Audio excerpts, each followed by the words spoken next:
Discover Help presents Stress-Free Living with Ray Samich and Mr. Stress-Free Ratanjit S. Sandhi. This audio program is an unscripted and unrehearsed conversation between Ray and Ratanjit. It is shared with you in hope of adding value to your life. We encourage you to listen to this program in its entirety to receive the full impact of its message. Sit back, relax, open your heart, mind, and soul to this edition of Stress-Free Living.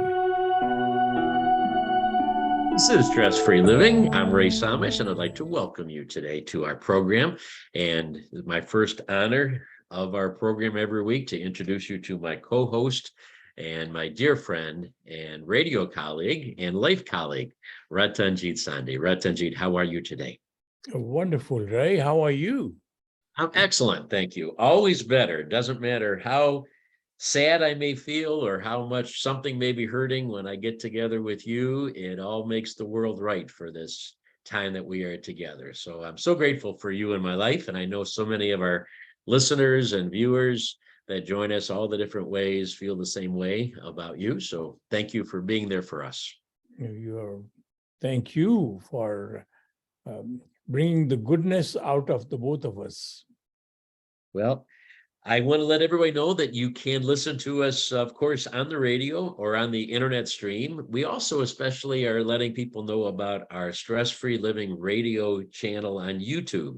And we do have, I think, over 60 shows out there right now that you can catch. They're all titled.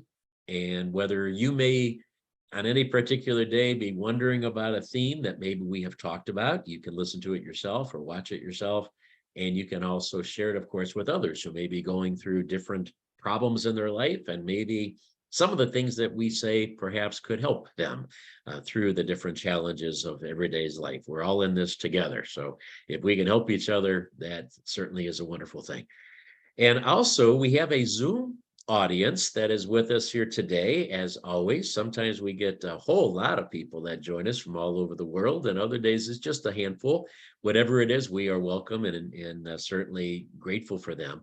But if you'd like to be part of that Zoom audience, then you need to send us an email. The information is also out there on our YouTube channel, and that way you can be part of our show, talking to us before we start, during the breaks, and after the show. And that's especially when, if you have questions that perhaps we didn't cover during the show, we can have that open dialogue conversation with you on a personal basis, just with a handful of our closest friends.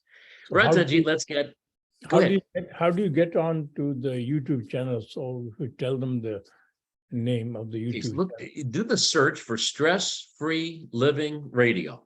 Stress-Free Living Radio is the easiest way because YouTube is just so huge. And if you do try to key it in, it'll be a little confusing. So just do a search within YouTube for Stress-Free Living Radio. And we are the only one. There's other stress-free things, but there's only one Stress-Free Living Radio, and that's us. All right, Ratanjit, let's get on to today's show.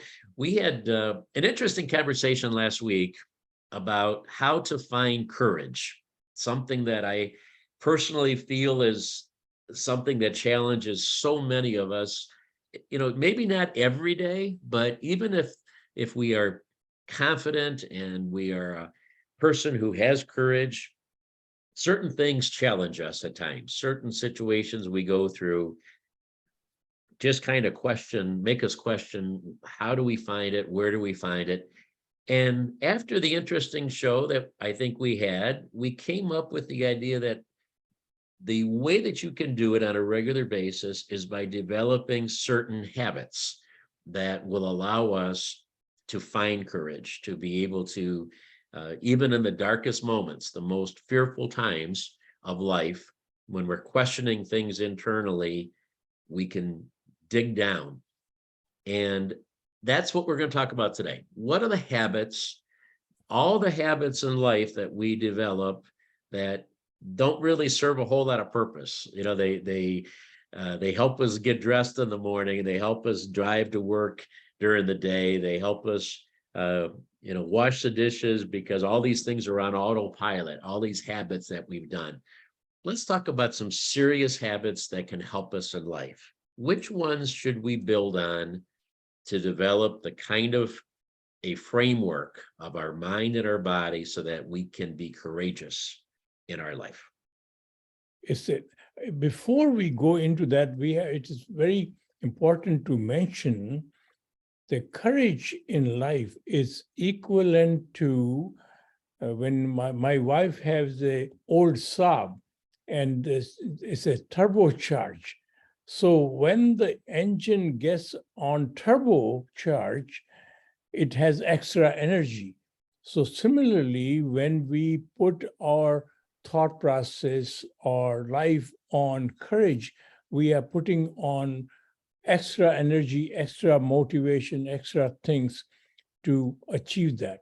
So you ultimately, most of the time, our courage comes from, as we mentioned, our basic instinct of fear, greed, and ego. And many times when the fear or greed or ego, when somebody insults you, you somehow develop the courage to get angry and say the things which normally you would not say, or you hit somebody, you punch somebody, which you normally would not do. So you have the courage to do those kind of things. Similarly, in once you convert this courage, this anger, this greed, these things into a mission. So supposing you are frustrated from your life, normally you would not have the courage to harm yourself. So certainly you can almost develop such a strong urge to destroy yourself, to commit suicide. So normally, so these are negative courages. So when you, everything is inspiring you from fear, greed, and ego, the courage many times which we develop is out of which can harm us, which can undermine us, which can motivate our anger, and we want to take a revenge. So all those things are also part of our courage. So the courage to do the right things, to neutralize the anger and convert that into a much more positive thought process. So what happens is, that is why our nature has given us this mind which can do the thinking. So you assign the commitment to the mind. Think about this negative thought and convert that into a positive mission. And that positive mission is going to inspire you into a courage which is going to make a difference. So if you have a habit of whenever the anger and greed and all that happens to you, give an assignment to your brain and have it convert that into a thing which will make a positive difference and address the basic fundamental problem rather than a band-aid. Ray? As you always do at the beginning of shows, you come up with so many different thoughts, and I want to have to break it down here so it makes more sense to me and hopefully to our other audience. Let's talk first about what you said when bad things happen. Okay, we get insulted, you said, or when they insult my significant other, or they come out angry, and we have to suddenly become angry to fend off whatever is going on. I never thought of those as courage. I never thought of that. I thought of that as an instinct to be ready to fight almost. I mean, maybe the fight is with verbal language as opposed to fisting, punching people, but it's still kind of like a fight or flight response to me, where, I'm being attacked. I have to meet the challenge, and there's instinct involved. I never thought of that in terms of having courage, even if it's instantaneous courage or even if it's negative courage.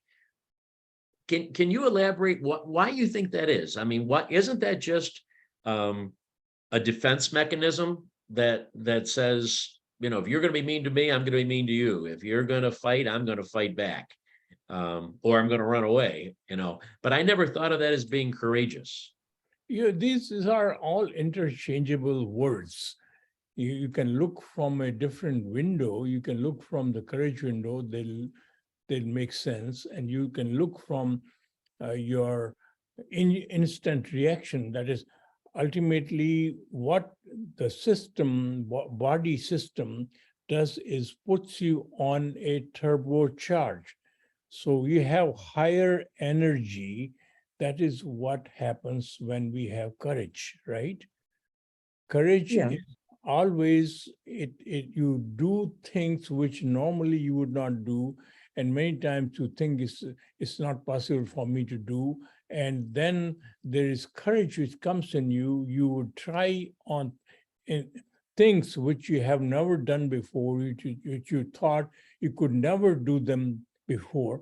Similarly, when you insult somebody, when you hit somebody, afterwards, if your rational mind thinks, you would think, gosh, how could I do that?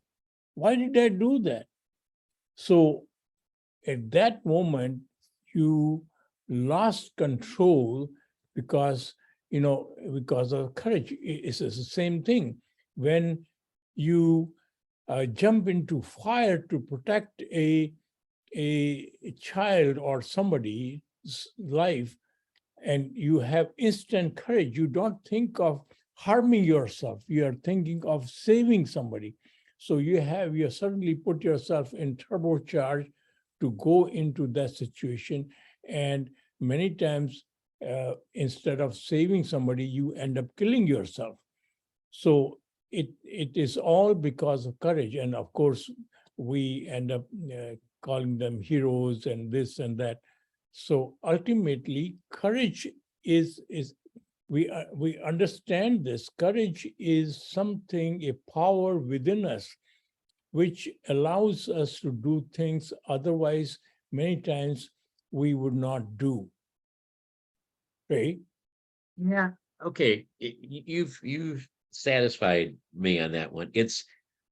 I guess when I was thinking of courage, it was more long-term kind of courage. It was knowing that I have to speak in front of an audience, or knowing that I have to tell my boss I deserve a raise, or taking the plunge and proposing to my girlfriend, make her my fiance. Those kind of things that are not instantaneous, spur of the moment acts. But the way you've explained that, there's a lot of similarities. I mean, some are instant decisions and some are long time prolonged, but it does take that same turbo to get you over the fear. And it takes, to actually go ahead and have that conversation, or as you said, run into that building. It probably does trigger that same courage to actually end up taking that. And you do need, I love the turbocharged, and I remember that song very well for so many years. And you would, hear that drive kick in, and you would suddenly have that extra power that you need to go forward and do it. So you've satisfied me on that part. It's instinct though, okay? When you don't even have time, maybe a fireman, okay, has been trained properly. So a firefighter has been trained and they see the fire and they go into it. But most of us never even think that that's a possibility. It's a spur of the moment, instantaneous decision. So there is some instinct. Is instinct another word for habit? I mean, is instinct a natural habit that we have, whereas most habits are learned and trained? But is instinct kind of a habit too? You see, what happens is we have a habit of not a thought comes to us when somebody said something to me which is very offensive, and generally my instinct, what you call it instinct, is immediately responding to that person, and responding to that person in higher pitch, a higher voice. How can you say that? You are this, and you suddenly uh, one upmanship, you make a Yeah. more insulting comment to that person than he or she has done. So as immediately it becomes escalated situation. So suddenly, if you understand that, think about it, and develop a habit of not saying what your instinct immediately forces you, and think about the consequences of what you are going to do. So suddenly you develop a habit of premeditated thinking for instinct. Suddenly you have better control on yourself. And That makes so much sense. You know, what's interesting is, as you've said that, you know, and we've all been through those situations. Maybe you haven't, because maybe you have toned down that instinct, you've changed that habit. But for most of us in life, it is really an instantaneous response. I mean, you know, we heard something that really upset us and we immediately voice it back, or we, you know, where we see something that is a problem and we immediately take action. We don't really have time to say, okay, wait a minute, if you do this, think about this might happen and this might happen and this won't end well. We don't have time to do that. But if we do have time to say, wait a minute, you're trained now to, for all the right reasons that you've been talking about before and thinking about before, you need to not respond in the same way that you always have responded for your whole life. You need to kick in this habit that says no, count to 10. You know, that is one of the things that the experts say. Before you say anything that could be volatile, you count to 10 and see if you still want to say it. Because if we do that, most of the time we won't. So that in itself is even a habit, right? Counting to 10, it is kind of a habit that you get into before you lash out at somebody. yeah, it's important to know another fact of life. When you consider everyone to be a separate entity, your insult is higher. So what happens to our own, my old example of hitting your thumb when you are hammering something, and you have started bleeding, and suddenly you feel frustrated and you have hit your hand, but you do not take revenge from your right hand or left hand, which has hit the other hand. You do not end up suing one hand to another hand, because they're part of you. So once you understand that oneness unifies us all one, each human being, everyone has the same energy which is empowering them. So they are basically very much part of me.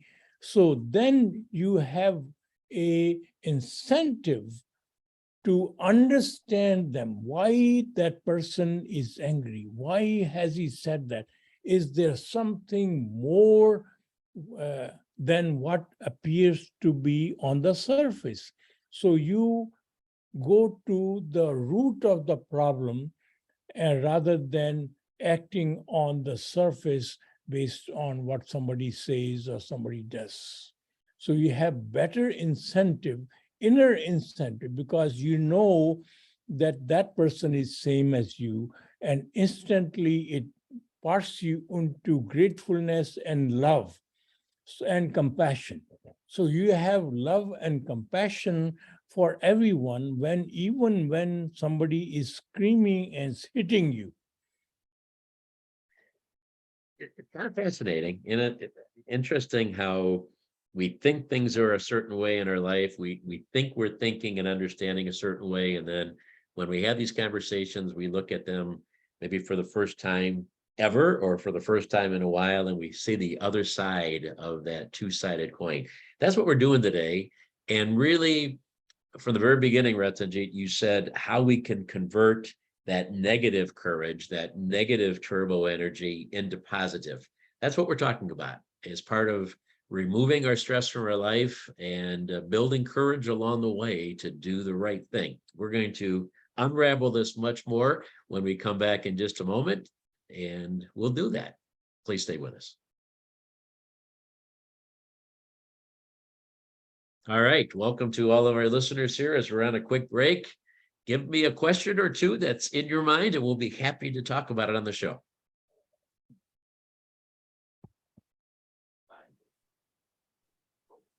Anybody have anything? Uh-oh. Oh, there's Doug. This is Doug. I'm Yeah. still a little bit confused about the courage versus, I think I brought it up last time, the self-confidence. And you mentioned, Ray, the speaking in front of a crowd and then, being kind of nervous and scared to do that, and then get the courage to do it. I went through that in my life, and after doing it a few times, then it became so much easier. The self-confidence built, and pretty soon I actually did it a lot that I kind of started enjoying it. So, Yeah. And I don't know that was courage or just learning and then doing it and feeling more comfortable about doing it. So it's kind of interesting. But anyway, and Ratanjit's oneness and how the other person is part of us in oneness. And I thought of a couple of people I know, and I don't want them to be part of it. That's a whole different story. So, sorry. You want to be one with them? That's the question, huh? Well, we are. We have to remember those are habits versus who they really are, right? Yes, I'm sorry. Yes. Yeah, that's all right. Good morning. This is Dr. Good morning. Luthra. Hi. Yes. Thanks again. And just for simplicity reasons, can you give us just like a schoolboy system of what habits should one develop, 1, 2, 3, 4, 5, which will turn into courage? Yes, we'll do that. Thank you. We are back on Stress-Free Living. Welcome. I'm Ray Samich, and along with our co-host Ratanjit Sandhi, we're breaking down the idea of building courage in our life. And are there certain habits? And one of our wonderful Zoom guests here said, can we break it down real simplistically, which habits they are? We will do that in today's show. Before we leave, Ratanjit, we're going to actually kind of list what they are, that maybe as a summary of the program today. So before you leave here today, hopefully we will share those habits with you. Let's go back to where we were at, Ratanjit. Yes, the hitting the thumb with the hammer. That has been one of your examples that you have used on so many shows. Some of our long-term listeners said, I've heard that one a million times, and maybe they have. But let's really break that down, because I think there's more wisdom in there than maybe we've even thought about or understood in the past. Okay, you have a situation where your right hand, if you're right-handed, hits your left hand, and you are angry. When you do that, your anger comes forth. Okay, sometimes that's expressed in some vulgarities that come out of your mouth because you're so angry, or maybe sometimes it's just you want to shout, you want to scream, or sometimes maybe you want to go silent and you want to keep it all within you. But there's usually some kind of emotion that goes with doing something like that. The interesting part of it is that you can't blame anybody else. We know as a human being that it isn't anybody else's fault. We may even think, well, gee, that person was too close to me. So I want to blame them because they're the ones that affected the movement of my arm. Or maybe you want to blame it on the person you're hanging a picture, and the person who asked you to hang the picture. You want to say, well, gee, if you hadn't told me to hang the picture, I wouldn't have done that. You want to try to blame somebody else, but inside, you know, it's your own stupidity. It's your own act that wasn't done properly that hurt yourself. Okay. So my point is that yes, it's left hand, right hand of the same oneness. Okay. But we still want to feel that anger. We still want to feel that we want to blame somebody. Maybe I'll even say when I do that, you stupid idiot, why did you do that? You know that that's hurts, and you know that you hurt yourself. Why did you do that? But you still even get angry at yourself. Okay.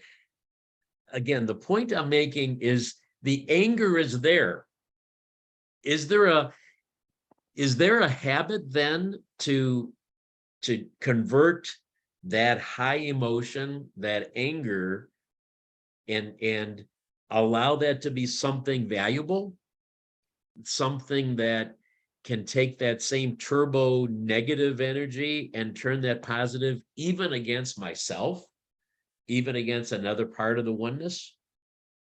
You see, once that anger subsides and afterwards you realize that the pain is still there of that hurt, and eventually come to a point that you want to put some medicine, you want to or go to a hospital, have somebody help you do those right things. And eventually somebody say, what happened? Oh, I was stupid enough to hit my hand and this and this. So that conversation. But the anger initially, anytime you feel pain, the pain can be bodily pain or can be emotional pain. Somebody has insulted you, somebody has called you names, or somebody has blamed you, somebody has called you a thief, you have nothing to do with it. So the anger is going to come into you. Anger actually is higher energy. The anger can be converted into proper channels. So anger, remember I gave the example of MAD, MADD, Mothers Yeah. Against Drunk Driver. So when her daughter was killed by a drunk driver, she was very angry. But more she thought about it, she converted that anger into a mission and trying to pass new laws which will prevent drunk drivers from driving. So you can convert that anger, which is pent up energy, into a mission. So have a habit of always do not waste that energy of anger. Convert that energy into a mission. And mission could be either immediately taking revenge, insulting it, or going back to solving the fundamental problem. Fundamental problem is a mission. And just Band-Aid is really instantly reacting. So you have to have a habit of converting your anger into a mission, and only a positive mission. Many times a mission could be taking revenge. So that is again going to fuel the whole thing. Ultimately, you have to awaken the real you and don't make all your decision by mind. Mind is only a servant. So you give this instruction to this mind, convert this anger to a positive mission. So it comes out with 2 or 3 missions, and you say, no, this is revenge filled. This is not as positive. Convert that into a positive mission, which is going to solve that problem from happening, right? I think one of the, that's all excellent. And I think one of the benefits that has become clear to me now is that whenever I think about getting angry, I think that whole conversation is potentially harmful and negative. You know, I never think that there's anything good out of that emotion. But what you just enlightened me on is the energy that drives that anger is good.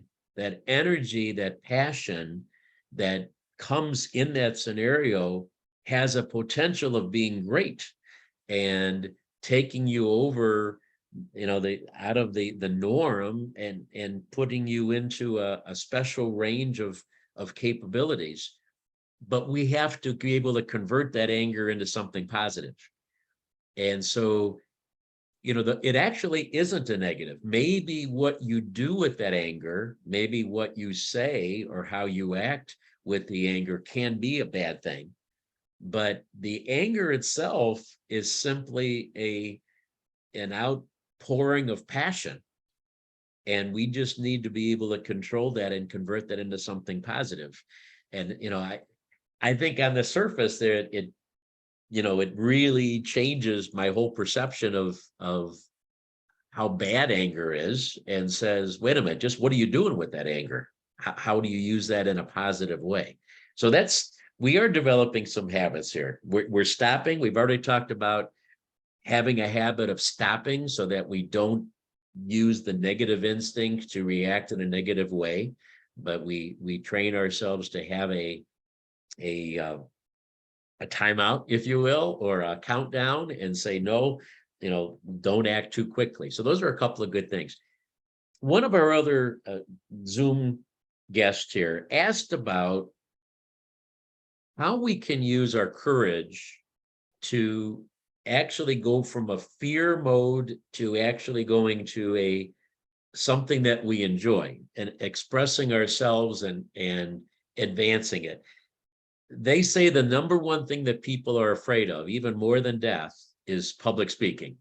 The average person rates that number one, that they are most fearful of it. And yet, once you do it a few times, there's actually an adrenaline, there's actually a fulfillment that comes out of it. And over time, as you become more confident in it, most people that get up on stage actually enjoy it after they've gone through it. Maybe it takes 5 times for some, maybe it takes 500 times for others, but they eventually enjoy it. Is that a habit too? Is there a habit built in there to convert something that you're fearful of and turn that into something that you actually are good at and enjoy? You know, you are a very good public speaker, and I'm a very lousy public speaker. So That's not true. You know, the difference is that you can speak instantly. So I speak publicly only when I have a message to deliver. So suddenly the fear and ego and all that gets away from me, and my purpose, my mission becomes conveying that message. And there are two kinds of speakers. One is you are speaking because you are good, you have verbal skills and you have good command and you can speak. Many times they are very good public speakers. They speak for 1 hour, and at the end of this, you have nothing to get from that speech. And then there are speakers who speak for 2 minutes or 5 minutes, and you remember that whole words throughout your life. Doesn't matter whether they have the right speaking skills or no. So ultimately, the fear of speaking goes away when you have a true mission to convey a message. The fear can be conquered by ego and practice and become a good speaker, yes. But those speakers are generally, they waste your time. They are good speaker, they do not say anything, and you don't gain anything from it. So it is very important to have a mission. Mission allows you to have the courage to get up and say the right words, right message.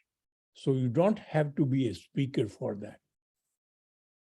You know, is that a case study here, Ratanjit? Is that a shining example of applying courage to life itself?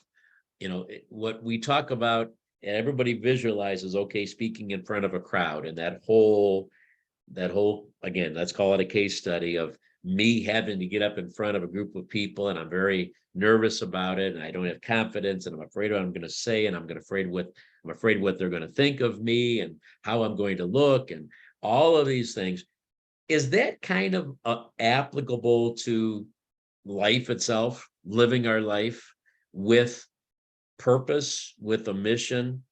Because if in that little scenario, I'm so worried about what people are going to think of me, what they're going to say after I talk. I'm so worried about that I'm going to make big mistakes and be embarrassed and say the wrong thing and not speak properly. And all of those fears that I have that I overcome, okay, that's almost life itself, really, isn't it? That I'm more worried about what people are going to think of me, and that I'm going to not do everything I should do, and then I'm going to be, frustrated with myself and angry with myself and disappointed in myself. I mean, you could almost look at speaking in front of people as being analogous to living life.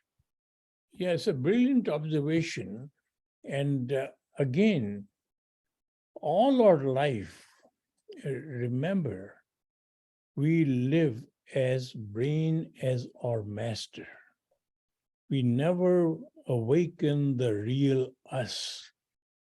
And our mission, all our life's mission, is to be better than others. We never have a mission to be better than ourselves.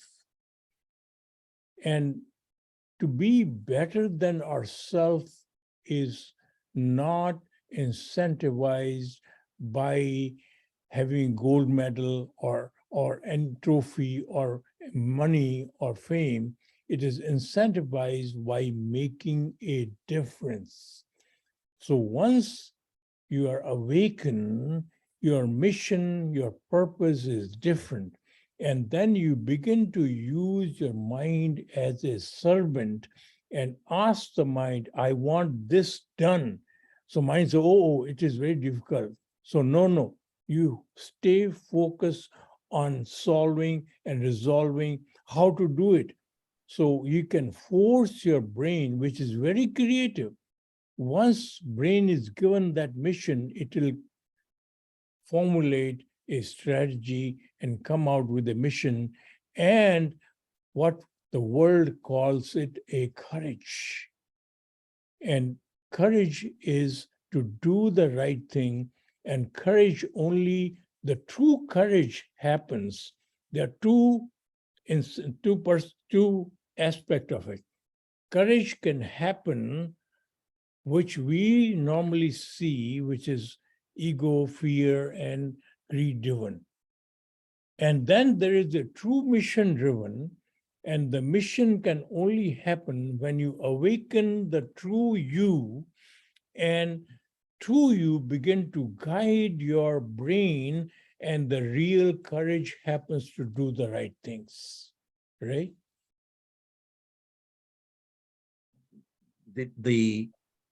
When the mind controls us, which most of us allow that to happen most of the time in our life, you can understand how the fear, ego, and greed, which are all calculated brilliantly in our brain, all the reasons why we should want to do things for certain reasons, for our self-benefit, for our self-pride, for well, all the millions of reasons that we can calculate, we can identify because we've experienced them before or we've seen them in the world around us. So our brain calculates it. It's understandable when you think of it, how the courage that comes out of those things is all self-centered in our brain. All right. It's a little bit, I don't know what the right word is. It's confusing to think that there's another part of our body other than our mind that should be driving our quest for courage. It's a little unsettling. That's a good word. Okay. That I can't count on my brain, that I count on to give me my life mission, my life, not my life mission, but my life activities. I count on my brain to tell me what to do and how to do it and where to go and when to go and everything about it. It's all in my brain. And yet you're suggesting that something as important as courage doesn't really come out of our brain. Something as important as courage has to come from someplace deeper. Am I hearing you right on that? The courage, which is what we call is instant courage to take a revenge, to reply on all that, this is all brain, fear, and greed and ego driven. So mission driven courage, when we have a long-term mission to change something, to add value, to make a difference, it only comes from the real you, not from brain. Brain actually, brain is the CEO of that your body, but there is a chairman who is telling the CEO what to do. Figure out how to do this. I want to reach there. You figure out the way and the right path and right vehicle and right things to get me from this point to that point. So brain does all the work. Brain is very creative. Brain is a gift. Brain is an amazing tool. But in absence of the real chairman, the real boss, brain has its own good time. It thinks of its own. Yeah, I'm the master. This makes sense to brain. But ultimately, the real you, the power which enlivens you, once it is awakened, you begin to have a habit of living in that power and thinking that power at all the time. That habit is going to control your brain. That habit is going to give you the right courage to have the right mission. When we come back, Ratanjit, I love some of the words you're using here today. I'm going to ask you to please give us this simplistic list of what these habits we can develop to give us mission-driven courage and maybe even to turbocharge it. Okay, so that's your job here. You're going to give us a list of these when we come back in just a moment on today's edition of Stress Free Living. Please stay with us. All right. Maybe you shouldn't answer the questions, Ratanjit. Maybe you should be making this list. Mission-driven courage that's turbocharged. Okay. All right. In the meantime, who else has some comments? Anybody? Dr. Singh, you haven't said anything. No, everything is fine. The first thing in the list which I would like to see is logical thinking and rationalism. If that becomes a habit, you will always have the courage to do the right thing. We're going to see if it makes the list. Yeah, let us see. Let us see. Anybody else? Well, this is Doug again. I'll just say I really have enjoyed this. I think that the initial response to something negative that happened to you is you react in one way. But if you take what Ratanjit's talking about and turn that into a positive and think more sensible, if you will, as you go along, the next time something similar to that happens, maybe you'll react better. You won't react that negative way because you develop this habit. I've thought about this, and I think maybe the next time that happens, I better do this or that. So Yeah, that part I like a lot. you're good. All right, stand by. We're coming back here in just a moment. Wrap this up. Ratanjit will have about 8 minutes.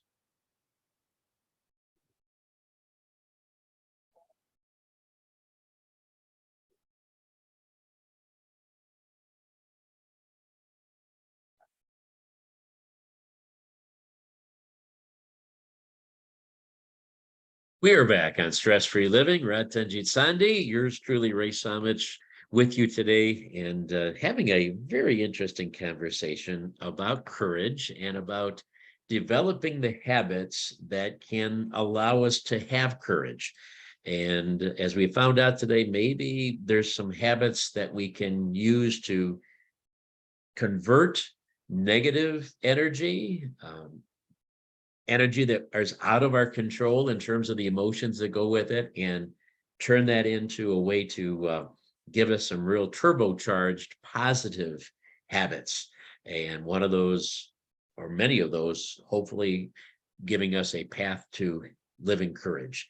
So Ratanjit, at the request of one of our callers here, let's make a list and help people to very simply say, okay, I need to do these 3 things or these 33 things to help me to have a life that is filled with positive courage, not just the brain courage, but the mission-based courage. What can we do to make that happen?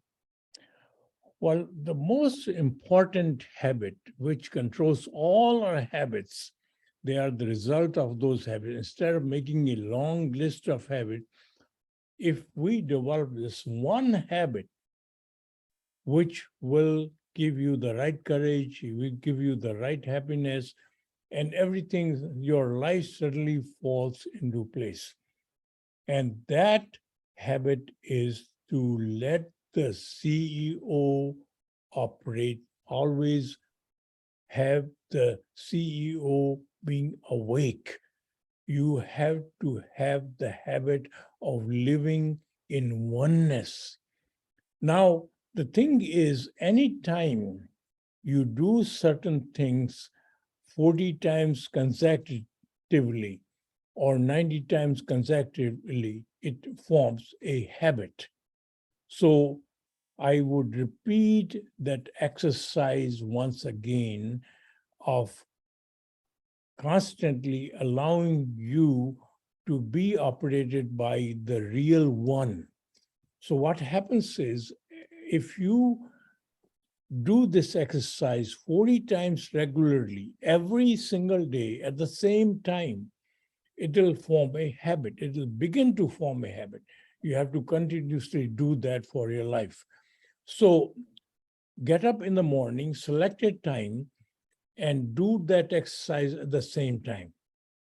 So when you are washed up and get ready and have the shower, and you stand in front of the mirror and you see this reflection of your human body and begin to understand the amazing things this human body does and appreciate every part of it, and suddenly realize that this human body is gifted to you. And you are not the human body, but the human body is gifted to you. And that will part you into utter gratefulness. And next step is when you close your eyes and open them and look into your eyes, you see the life itself. This human body is alive. The alivening force is present in this human body. This human body is not alive because your heart, your kidneys, your lungs, your this, all that, they are simply tools to operate certain function.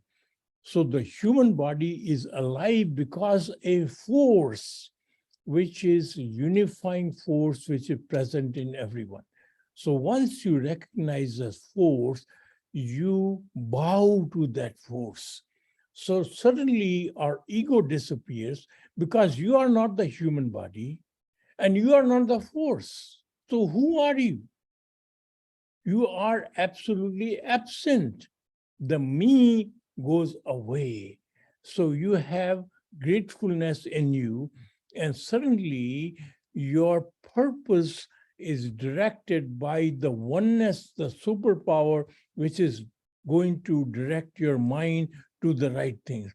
So suddenly, once you begin to think is that oneness, you would automatically is given substantial habits which are going to be kind, be compassionate, and be loving, because you are going to see others in the same light. You are going to see the divine power before you see the construction of the body. So you begin to appreciate the uh, properties or the qualities of this human body as well. So ultimately, all those habits of being patient and being considerate and not making a fast decision and having a long-term purpose of adding value to the human life, which is existent in each human being, is going to become your primary objective of life. Right? There's no question that that is the key habit. That is, and I guess before you can put in these little things, little details that we've been talking about together, if you don't operate in that mentality and commitment of the understanding of oneness, then nothing else is going to last. Everything else is just going to come and go, and we'll try, but we won't be successful. So you're sharing that key habit is critical, and hopefully people understood that and can go back and even replay that if you haven't had that before. On top of that, though, in just the last minute that we have left, once you've done that relative to courage, okay, would you agree that what we talked about earlier in terms of developing a habit to be less, to be more able to stop, more able to prevent ourselves from doing things that aren't right, that we will regret, whether it's fighting, insulting, being negative, and instead, when those situations have come across, convert that to positive energy? Is that a real good habit relative to developing courage? Yeah, sure. You know, what happens is when you see the divine power present in others, and when you see the bad activity come out of others, you see them as not a bad person, the bad habits. So you do not criticize the human being, but you understand they have developed the bad habits.